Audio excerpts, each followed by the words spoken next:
Essential oils. They're all the rage these days.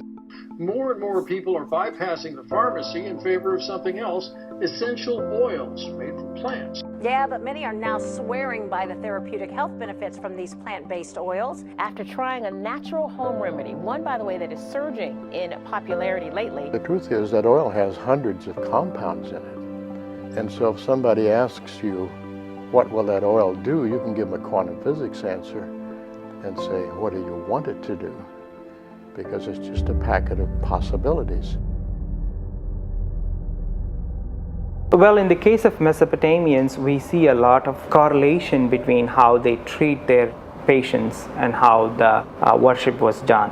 The same oil that's used to treat deceased people as well as to anoint the gods, there are a certain correlation between that. But we see distinct preparations for treating the deceased as well as worshipping the god. In the case of Egyptians, they have different concoctions, different preparations of the scented oils. But in the case of Mesopotamians, we see a lot more in treating diseases. 4th millennium BCE, so that's 4000 BC. It's around the time where the Mesopotamians used these scented oils that predate the early Egyptians to some extent. Well, you've seen Egyptian paintings, and you see the ladies with cones on their head, sticking about that high, and I always thought that was hairdos. But actually, those were cones of hippopotamus fat that had been saturated with myrrh. They didn't wear many clothes in Egypt because it was so hot, and so in the morning they would put those cones on their head, and as the heat began to rise throughout the day, they would start to melt. And the myrrh is a sunscreen. Not only that, it's an insect repellent. So as the myrrh would come down over their bodies in the heat of the day, it would protect them from the sun and from the insects. They were actually myrrh in a fat for that purpose. So in the ancient times, different civilizations used different techniques. For example, among the Egyptians, they would lay the flowers or leaves on the fat and they expose it to sun. And during the daytime, the fats would melt and they will extract the components out of the plant material, and then it will drip down in vases, and they will collect the vase that contains the melted fat that has extracted all the causing compounds or the fragrant components of the plant material. It's called as expressing the essential oils in a fat, or even sometimes wines.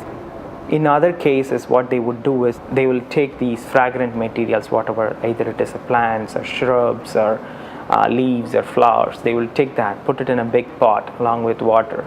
They'll boil it, and then they will filter the water out, and they will have a essential oil water mixture, and they have used that also.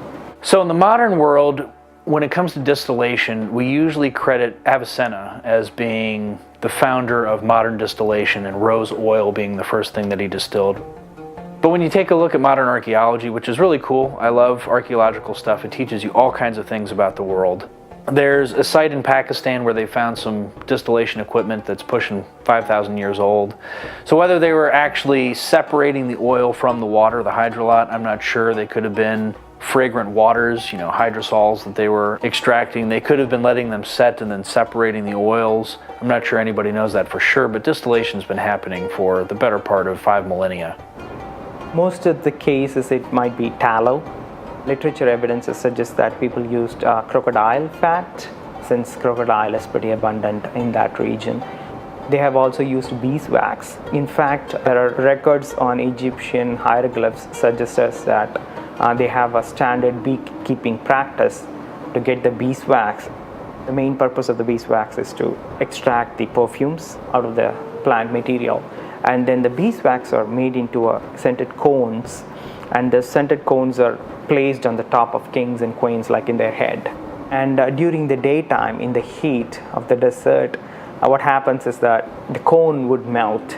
It's basically a wax material containing perfume, and the cone would melt and it would emit a fragrant odor to the surroundings. We had the Egyptians with Cleopatra. She's still known as having had a beautiful skin and having been a beautiful woman.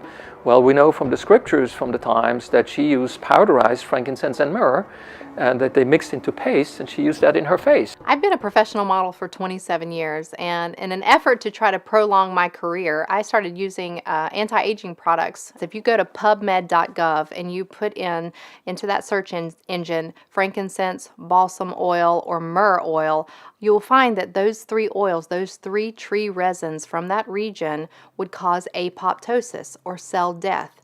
Cell death to damaged skin cells. So you're going to find a bunch of creams and serums today that have both and frankincense and myrrh, amongst other oils, in it as ingredients to support the skin. So what that means is that if someone has wrinkles, someone has sun damage, someone has age spots, whatever's going on with the skin, those wrinkled or damaged cells can be killed off by these oils so that your body can then proliferate and create new healthy cells. Myrrh, for example, was used in the caravans. When you had liquids, they would spoil. I mean, the caravan will go 3-4 weeks through the hot sun. It was really blistering hot, so stuff would spoil. Well, if you added some myrrh in it, myrrh is a preservative. So as you use it as a preservative for food or liquids, you could use it as a preservative for your skin. Why are oils seemingly becoming more popular in today's time? People are discovering that the pharmaceuticals are not working. Instead of making them well, they often make you more sick. You end up overcoming this problem and acquiring a side effect which is maybe worse than your problem. Pharmaceuticals and medical practice in general is designed for relieving symptoms, not getting to the root cause of a disease. There were about 400 articles recently on essential oil and cancer. When you really drilled it down, at the end of the day, about 130 of those, roughly 130, described exactly what they have seen in genetic testing and all that, what these oils did on the cancer. They find out that essential oils actually address the roots. So we are at the verge of a new understanding what natural medicine does for the body and how it can compete or complement directly with what we do with prescription medicine. So in my search to find what oils would have been used in Scripture, especially during purification, I had to go to Queen Esther. And in this verse it says that she was given 6 months with oil of myrrh, and 6 months with sweet odors and with other things for the purifying of the women. And so when I had to look into what were those other things, because we know oil of myrrh and we know how that would have been used for beautification and the purification of our skin. It's also very soothing for the skin. It's great for all types of skin issues. And so when you go to the Hebrew text in that, sweet odors and other things, one word that keeps coming up is balsam oil. Now, balsam oil is a tree resin, and it's from that region, but it was also from the same climate and region as frankincense. So frankincense was also most likely used in those beauty regimens. Frankincense, myrrh, and then particularly balsam. So that's why these oils would have been used during this time period, and of course, that's exactly why I'm going to be using those oils today.